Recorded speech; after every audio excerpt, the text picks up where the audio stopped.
meter tanah khusus. Jadi awal ini keadaan kita bersihkan dulu supaya dia kembali ke sudah 7. Kita lihat keadaan tanah yang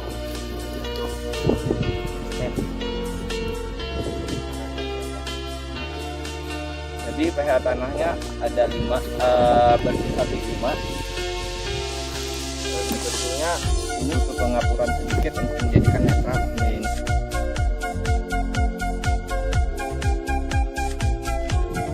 Pada kesempatan ini kami berada di kelompok tani Bina Warga Desa Sakatamiang, Kecamatan Kapuk Barat.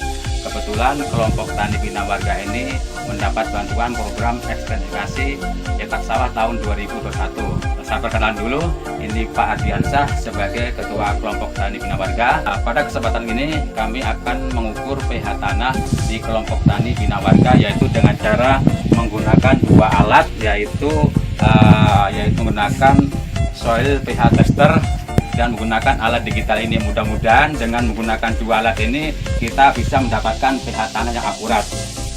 Tapi sebelum melakukan pH tanah, pengukuran pH tanah, kita akan bahas dulu apa itu yang dimaksud dengan pH.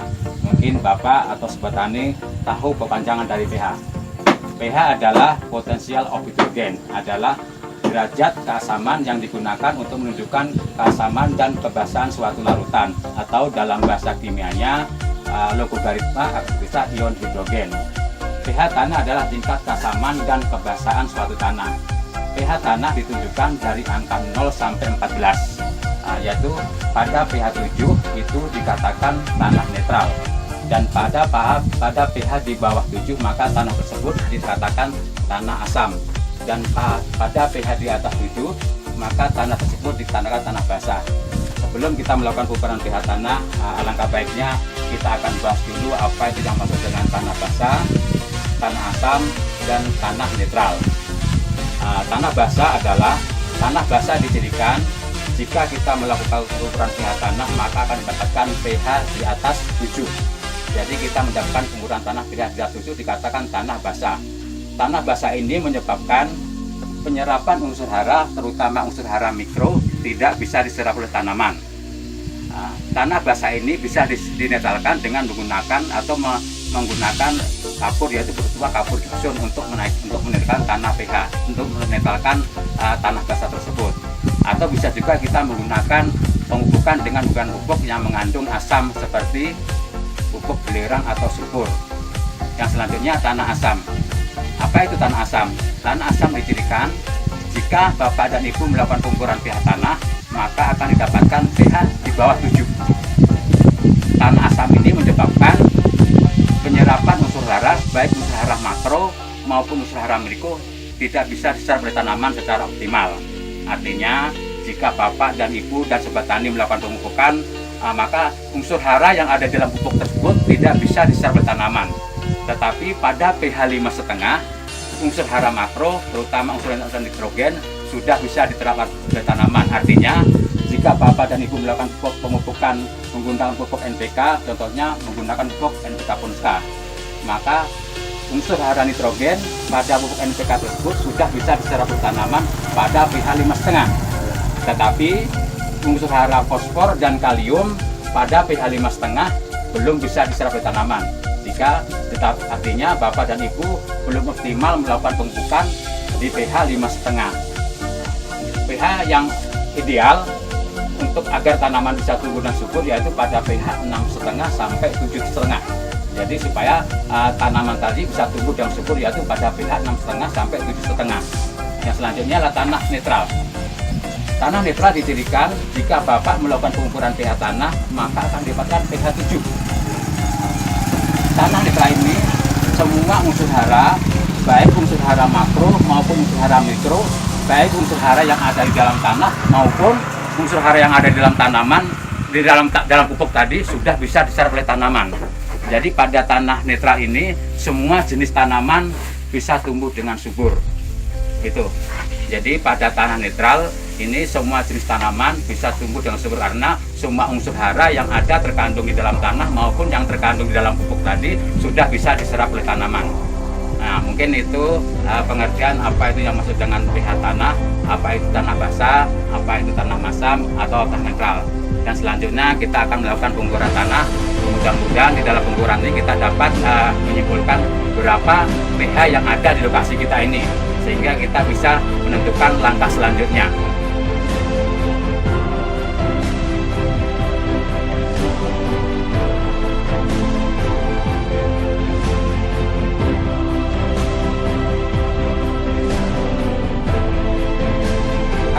Kita melakukan pengukuran dengan menggunakan 4 sampel. Sampel yang pertama, titik pertama, itu kita mendapatkan pH 5,7. Titik kedua kita mendapatkan pH 5,1. Titik ketiga kita mendapatkan pH yaitu 5,3. Titik keempat kita dapatkan pH 5,3. Maka ini kita akan rata-ratakan berapa pH yang ada di lahan kelompok tani Bina Warga ini. Nah, jumlahnya 21,2. Kita bagi 4 sama dengan 5,3. Nah, maka di lahan kelompok tani Bina Warga ini pH tanahnya yaitu 5,3. 5,3 ini berarti artinya tanah di kelompok tani Bina Warga ini masih dalam keadaan masam. Oleh tanah masam tadi pH-nya di bawah termasuk tanah masam. Jadi untuk pH 5,3 ini berapa kira-kira memerlukan kapur supaya pH ini minimal mencapai 6,5. Nah, supaya pH supaya tanaman tadi bisa tumbuh dengan subur di pH 6,5. Jadi keperluan kapur kita bisa hitung di sini, Pak. Jadi pH yang toleran yaitu pH 6,5 minimal. pH toleran 0,5. Jadi pH yang ada di lahan kita tadi yaitu 5,3. Kita kurang malah 6,5 kurang 5,3 sama dengan 1,2. Nah, 1,2. Jadi kita perlu menaikkan pH tanah kita yaitu menjadi minimal menambahkan 1,2. Nah, ini ada tabelnya. Kalau kekurangannya 1,2 maka kita perlu penambahan kapur, yaitu tanah kita tadi berapa hektar luasnya, Pak? Kira-kira yang kita ukur tadi, nggih.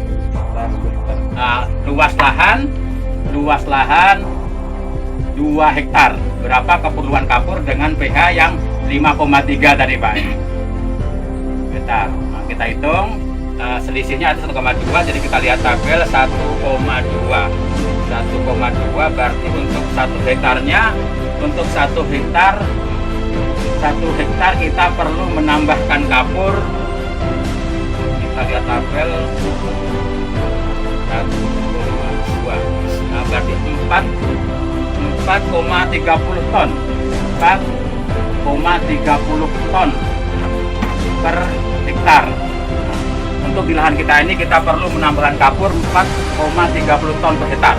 Nah, supaya pH tanah itu naik jadi 6,5, Pak.